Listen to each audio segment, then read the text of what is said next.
Hey guys, welcome to Book Club with Mr. Hernold.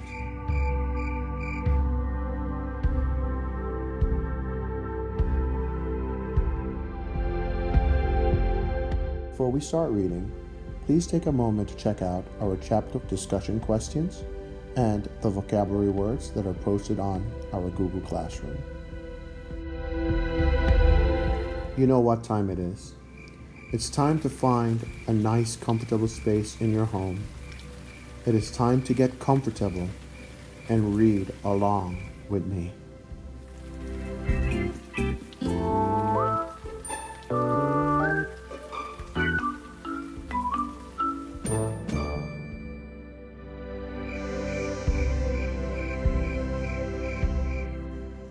Chapter 9, September 2nd, 1793. He's the best physician that knows the worthlessness of most medicines. Benjamin Franklin, Poor Richard's Almanac, 1733. I stood dumbly while grandfather knelt by mother's side. She's alive, he said. Take her feet, Mattie. We must get her inside. Eliza screamed as we carried mother through the front door. She dropped a clay pitcher on the floor. It shattered into bits. Is she... She was overcome by the heat, said grandfather. She'll be fine after a short rest. That's all she needs, a short rest. Mother didn't open her eyes until we tucked her into bed. She looked around in confusion. You fainted, Eliza explained. It's what you get for working too hard, added grandfather. I waited for mother to throw off the quilt and scold us. Instead, she shivered. I'll sleep a few moments, then I'll feel better, she said, patting my head. Go downstairs, Matilda. Be useful. Something was desperately wrong. Mother was sleeping in the middle of the day. I wanted to stay and watch over her, but Eliza and grandfather shooed me out of the room. There was no time to argue. A customer banged through the front door and called for something to drink. Nothing went right that afternoon. The coffee urn leaked, the biscuits burned in the oven. I dropped an entire drawer of tea leaves on the floor. The gentlemen were all quarrelsome and fractious. I snuck upstairs once, but mother still slept. Eliza gave me what for when she caught me. As I cleared the dirty mugs off the last table, grandfather stood deep in conversation with Mr. Rowley. I motioned to Eliza. Isn't he a doctor? I asked. Eliza shook her head. Not a proper physician, but he sees sick folk and prescribes medicines. All the real doctors are down on Water Street. It's been a terrible day there. They say bodies are piling up like firewood. I don't believe it. Shh, shush, said Eliza. I heard it at the society. If Reverend Allen said it, you can believe it's the truth. Here they come. Grandfather introduced Mr. Rowley. I curtsied. Mr. Rowley here has vast experience treating female complaints, said grandfather. He'll get Lucille back on her pins in no time. I had my doubts. His hands were uncommonly dirty, and he smelled of rum. It seemed immodest to let a strange man into her bedchamber, but grandfather and Eliza showed him in to see the patient. I followed close behind. He first took mother's pulse, then felt the skin on her ankles and wrists, then peered down her throat and under her eyelids. He worked without a word, grunting occasionally and making a tiskin sound with his tongue. Mother did not wake. I wanted to throw a bucket of water in her face. It was against the laws of nature for her to lie in bed with the sun so high in the sky. At last Rowley rose from the bed. We waited for him to speak, like a congregation expecting the minister's benediction. It's not yellow fever, he said. Grandfather sighed in relief. But Dr. Rush says yellow fever is spreading everywhere, Eliza said. Dr. Rush likes to alarm people, Mr. Rowley replied. There's a great debate about this pestilence. Yesterday a physician I shall not name diagnosed yellow fever in an elderly woman. Her family threw her into the street. She died, but she didn't have yellow fever. It was all a mistake. I used the diagnosis sparingly. and I assure you there is no fever in this house. Grandfather beamed. See, Matilda, I was right. We have no cause to run out of the city like children scared by a ghost. Lucille will be scolding us by sunrise, he chuckled. Raleigh wagged his finger at grandfather. I wouldn't predict that. I wouldn't predict that, he said. She'll need more than a good nap to recover. Be sure to bathe her every 4 hours and keep her clean and cool. I'll give some medicines to your servant. And now, he said, holding out his hand and showing his great teeth, my fee. Giving my mother a bath felt upside down and backside front. I didn't want to do it.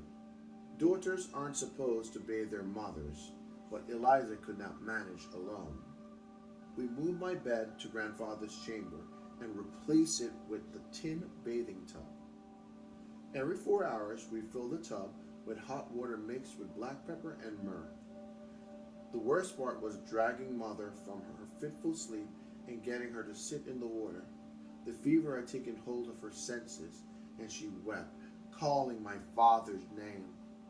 While mother dozed in the tub, we stripped the linen from the bed and laid on fresh. She was supposed to drink dittany tea sweetened with molasses, but it tasted too horrible. As soon as we had her back in bed, Eliza emptied the tub and put more water on to boil. Mother shivered so hard, her teeth rattled. Even with all the blankets in the house on her, she could not warm. She lay under the folded bedding like a rag doll losing its stuffing, her hair a wild collection of snakes on the pillow, her cornflower blue eyes poisoned with streaks of yellow and red. It hurt to look at her. After the sun set, Eliza set a candle by her bed. Your grandfather is sleeping at old man Carr's house, she explained. Just as well, I said. Are you going home? I must, she said. My brother is expecting me. I nodded. Eliza lived with her brother's family. They would be very worried if she didn't come home. I'll be fine, I said. I think she'll sleep through the night. Eliza kissed my forehead. Don't forget your prayers, she said. I'll come early and try to bring a doctor with me. After she left, I locked the doors and closed the shutters. A church bell struck 10 times and I shivered. The coffee house was filled with shadows and dark noises. I took 2 extra candles from the clothes press and hurried upstairs to watch over mother. She did not notice when I entered the room. Her face was pulled taut in pain, and she jerked in her sleep. I so wanted to touch her. The tops of her hands were roped with muscles and veins, but her skin was wrinkled and soft. Had she ever enjoyed anything? Had every day been a struggle? Perhaps death would be a release, a rest for her weary. A slight breeze waltzed through the room. Silas strolled in and jumped onto the bed. He settled himself so gently by her feet that she did not stir. No mice would disturb her. That was understood. Mother wrinkled her brow and moaned. I smoothed her hair. I'm here, Mother, I whispered. Be still. She shook her head from side to side on the pillow. Tears threatened again. I sniffed and tried to control my face. No one could ever tell what Mother thought or felt by looking at her. This was a useful trait. I needed to learn how to do it. There were so many things she had tried to teach me, but I didn't listen.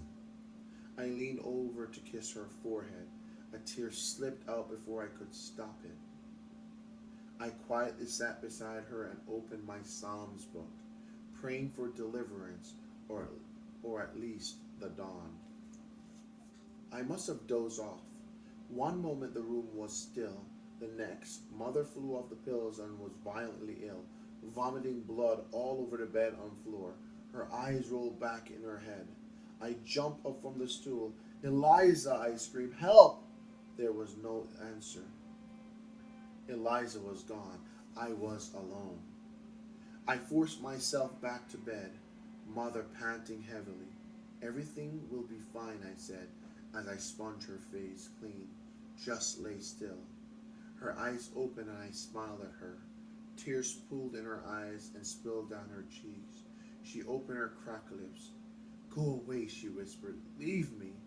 I recalled as she leaned I recalled as she leaned over the bed and wrenched a foul-smelling black fluid onto the floor. "Oh, stop! Please stop," I begged. "Leave me," Mother shouted in a ragged voice. "Leave me! Go!" I tried to help her back into her pillows, but she pushed me away and shook her head. "Go away," she repeated. I ran sobbing to the window. Breathing in the fresh air helped calm my stomach. The houses along the street were shuttered tight and dark. I had to help her. She was depending on me. "Let me clean you up," I began as I turned away from the window. "You'll feel better in a clean shift. Maybe a bath. Would you like a bath again?" She was breathing as fast and heavy as a runaway horse. Her hand fumbled along the mucky sheet until it found the small book of Psalms I had dropped. "I'll put some water on to boil." Mother threw the book weakly at my head. "Ouch," she croaked. "Don't want you sick. Go away."